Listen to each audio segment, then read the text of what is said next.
और ना कोई बड़ा सा नाम मेरा है। मुझे तो इस बात पे गर्व है, मुझे तो इस बात पे गर्व है कि मैं हिंदुस्तान की हूँ, मैं हिंदुस्तान की हूँ और हिंदुस्तान मेरा है, हिंदुस्तान मेरा है।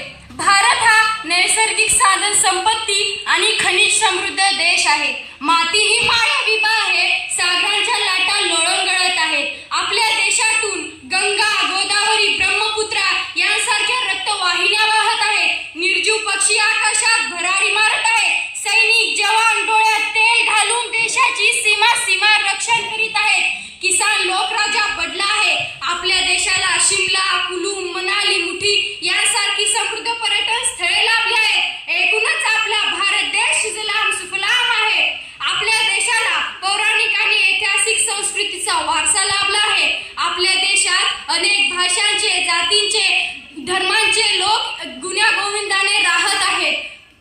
संत ज्ञानेश्वर, संत तुकाराम, संत कबीर यांसारख्या थोर संतांची भूमी असलेल्या या देशाची संस्कृती या जागतिक पातळीवर एक सर्वश्रेष्ठ संस्कृती मानली जाते। स्वातंत्र्यासाठी अनेक शूरवीरांनी आपले बलिदान दिले, आपले संपूर्ण आयुष्य स्वातंत्र्यासाठी खर्च केले।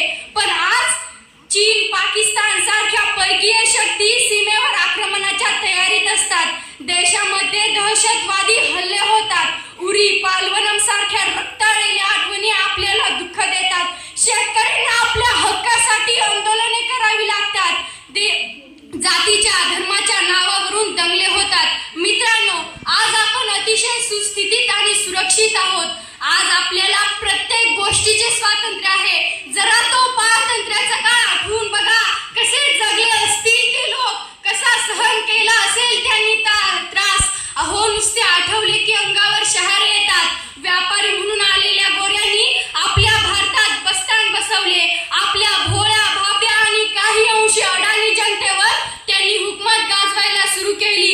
पाहता पाहता त्यांनी संपूर्ण देश व्यापला आणि राज्यकर्ते बनले। अहिंसेचा मार्ग स्वीकारत महात्मा गांधी, पंडित जवाहरलाल नेहरू यांच्यासह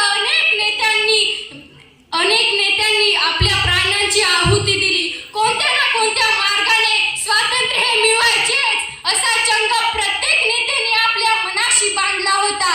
प्राण गेले तरी 72, प्राण गेले तरी 72, पण मी माझ्या मायभूमीला पारतंत्र्याच्या बेडीतून मुक्त करणारच, अशी क्रांतीची चळवळ त्यांनी सुरू केली। हे करत असताना इंग्रजांनी आपल्या नेत्यांवर अनेक प्रकारचे अत्याचार केले। कुणाला काळ्या पाण्याची शिक्षा, कुणाला जन्मठेप, तर कुणाला चक्क फाशीची शिक्षा। अशा क्रूर व दृष्ट इंग्रजांचा नायनाट व्हावा म्हणून आपल्या नेत्यांनी ते सहनही केले। मित्रांनो, दिनांक 15 ऑगस्ट 1947 रोजी आपला भारत देश स्वतंत्र झाला।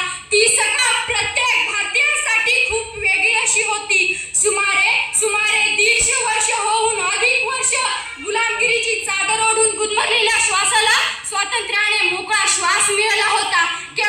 केवळ दिल्लीच्याच लाल किल्ल्यावर तिरंगा ध्वज फडकलेला नव्हता, तर तो प्रत्येक भारतीयांच्या हृदयी झळकलेला होता।